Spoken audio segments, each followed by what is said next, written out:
আমরা একদিকে যেমন শিক্ষার দিকে নজর দিচ্ছি, আমরা নজর দিচ্ছি আইনের শাসনের দিকে, আমরা নজর দিচ্ছি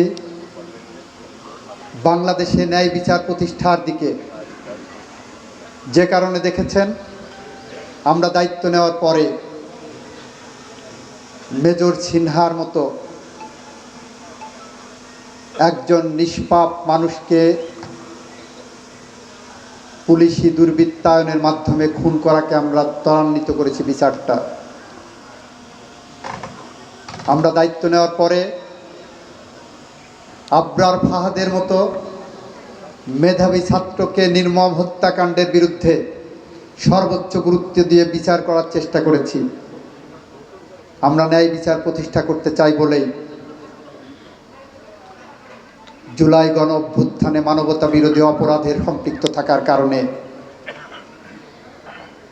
ইতিমধ্যেই দেখেছেন ট্রাইব্যুনালে মামলা করে আমরা বিচার কাজ সমাপ্ত করেছি এবং দোষীদেরকে আইনের সর্বোচ্চ শাস্তি প্রদান করার যে প্রক্রিয়া সেই প্রক্রিয়া সম্পন্ন করেছি। এটা আমাদের অঙ্গীকার। এটা অনেক হার্শ হইতে পারে, অনেকের কাছে মনে হতে পারে এটা রাজনৈতিক, কিন্তু যে এভিডেন্স এসেছে, যে সাক্ষ্য প্রমাণ এসেছে, পৃথিবীর যে কোনো আদালতে গেলেই এই সাক্ষ্য প্রমাণ বলবে যে এরাই দোষী, এরাই গণ অভ্যুত্থানে হত্যাকাণ্ডের সাথে জড়িত। আমরা এমন একটি বিচার প্রক্রিয়ার মধ্য দিয়ে এগিয়ে যাচ্ছি। সমালোচনা আমাদের থাকবেই,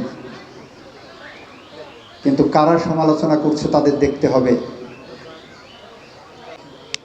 আর আমি 1400-র উপর মানুষ মাত্র 20 দিনে খুন হয়েছে সেটা দেখছি। মাত্র 20 দিনে 30,000-এর মতো মানুষ চোখ হারিয়েছে, হাত হারিয়েছে, পা হারিয়েছে, পঙ্গুত্ব বরণ করেছে। আমি এদের জন্য ন্যায় বিচার দেখছি। এখানে হাসিনা আমার কাছে মুখ্য নয়, আমার কাছে মুখ্য মানবতা বিরোধী অপরাধ হয়েছে। আমার সমাজ রক্তাক্ত হয়েছে, আমার দেশ রক্তাক্ত হয়েছে, আমার দেশের মানুষের হৃদয়ে রক্তক্ষরণ হচ্ছে। এতগুলো মানুষকে পাখির মতো গুলি করে হত্যা করা হয়েছে, আমি সেইটা দেখছি।